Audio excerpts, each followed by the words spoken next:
Hi professors, this is my friend Janetta. I live with her family and she's here from college to be my patient today. So what we're going to do is go first through the oculomotor exam based on the symptoms that she reported on the case. I'd like to start out by first ruling out any CNS involvement. So first thing I want you to do, Janetta, is to stare straight at my nose. Good, so what I'm checking for is spontaneous nystagmus and her eyes look nice and smooth. There's no movement there, so that's a normal finding. Next thing that I want to do is look at skew deviation. So I'm going to go ahead and cover one of your eyes at a time. Continue to stare straight at my nose. And what I'm checking for here is to make sure that her eyes don't move vertically when I remove my hand, and neither of them are doing that, so again, a normal finding. Next, we're going to go ahead and look at oculomotor range of motion. And what I want you to do is follow my finger with your eyes. So what we're doing here is checking to make sure her range of motion is intact.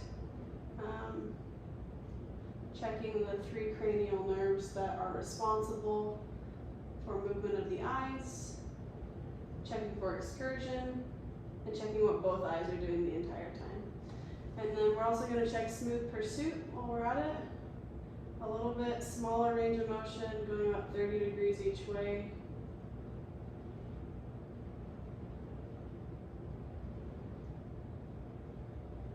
Good, so both of those tests, she had totally smooth vision, no saccades, all normal findings.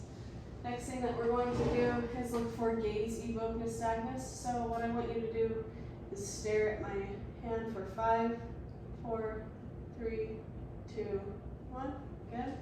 And 5, 4, 3, 2, 1, good.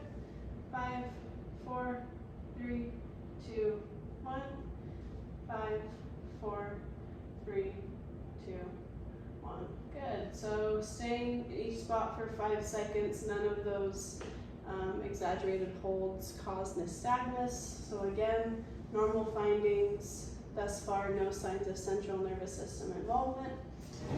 We're going to look for saccades next. I want you to go ahead and look at my finger and look at my nose. You're going to say finger, nose, and continue to switch off, okay? Finger, nose, finger, nose, finger, nose. Good. Other side. Finger, nose, finger, nose, finger, nose. Good. Smooth eye movements, no saccades there. And we're going to look at convergence next, so I want you to keep a strong focus on my finger with both eyes.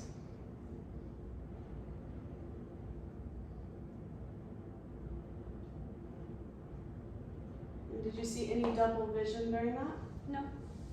Good. Normal findings as well. We're going to go ahead and look at VOR cancellation. I want you to interlock your fingers like this. Give me a thumbs up. Good. What I'm going to do is move this side to side. I want you to keep your vision locked on your thumbs. And I want you to move your head, trunk, and arms in unison. All right?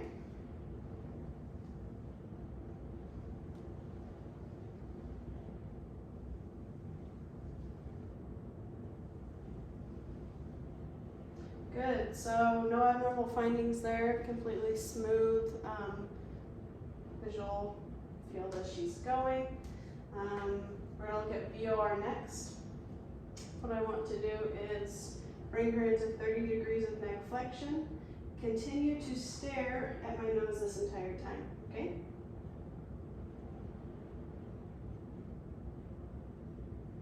And we had mentioned how it's really important here to start out slow because we really don't want to upset patients, especially if they're nauseous coming into the clinic.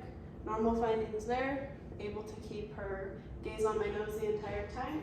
And then the last thing we're going to do is the head thrust. So what I'm going to do, I'm going to move your head fairly quickly while I'm going, but I can't let you know when. I just want you to keep your gaze on my nose the entire time. We're just, again, testing your eye motion, okay?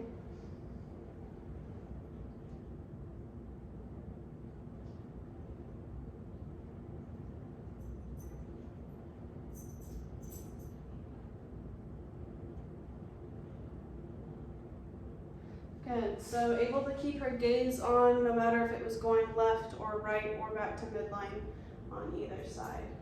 So all of the components of the oculomotor exam were negative, so that leads me to believe that there's no central nervous system involvement. And so next what I want to do is check for peripheral involvement, looking at some BPPV testing to check her canals.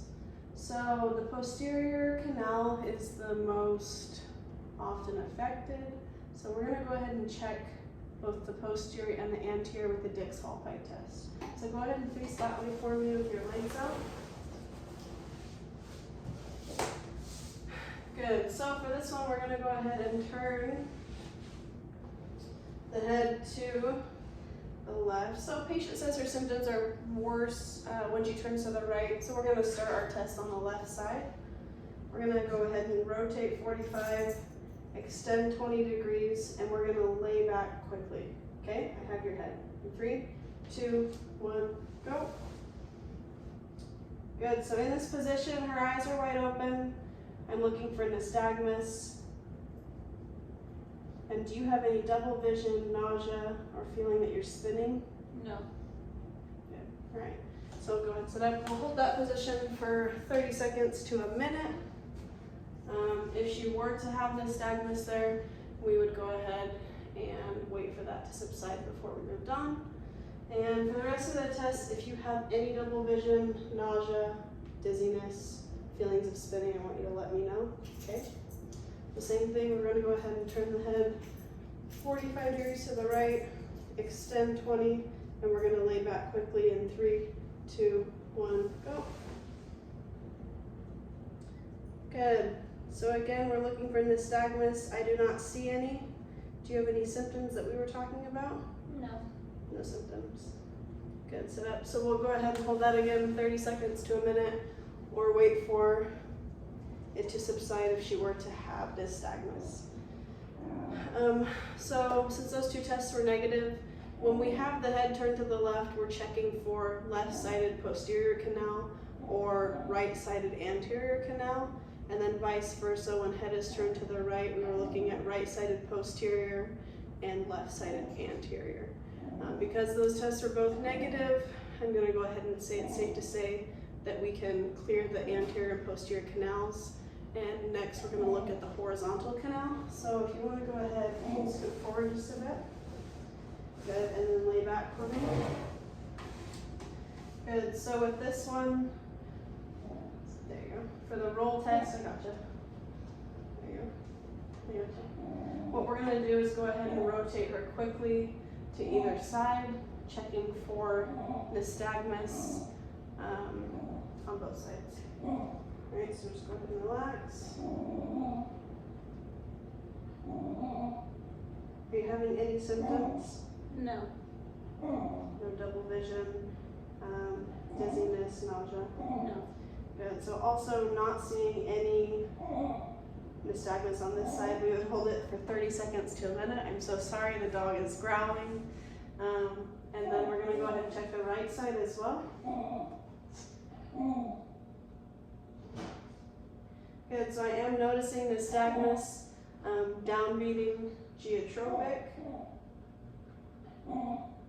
lasting for about 20 seconds, and patient is experiencing her symptoms of feeling like the room is spinning that she was experiencing prior. Okay, you can go ahead and sit up. So we would wait for the 20 seconds, obviously, and then the nystagmus would go away, and then we would wait for the remainder of the minute to pass as well. And then the treatment that we would go ahead and do. So what we're thinking is going on is you've either got debris or some crystals that are out of place in your ear, causing you to feel like motion is happening when it's not.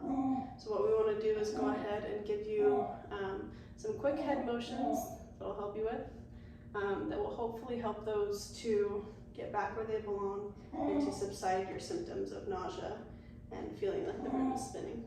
Okay? All right, so what we're gonna do is go ahead and scoot to the right a little bit for me. Good, so I've got your head, and what we're gonna do is quickly lie down onto your left side. After that, quickly, I'm gonna rotate your head, and then we'll just go ahead and sit up after that, all right?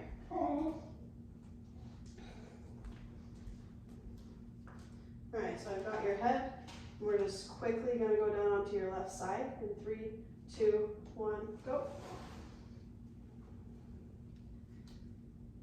Good. So I've got the patient's head, waiting for the nystagmus to go away, lasting about 20 seconds like the case said. And then after 2 minutes have passed, we're quickly going to move her into 45 degrees of rotation.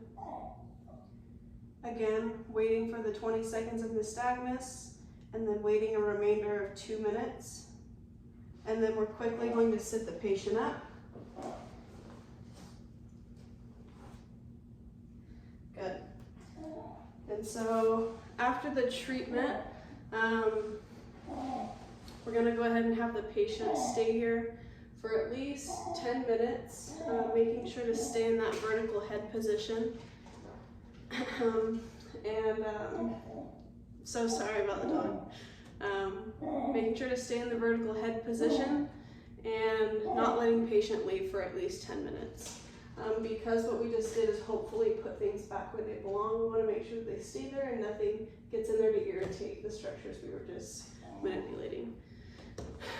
For the rest of the week, we would also like you to hopefully not sleep on your right side, because that's been your affected side, to stay on your left side if you're sleeping on your side.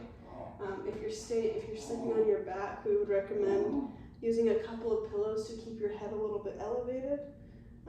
And then also to avoid any sports, exercise, or activities that is going to cause excessive head motion, right?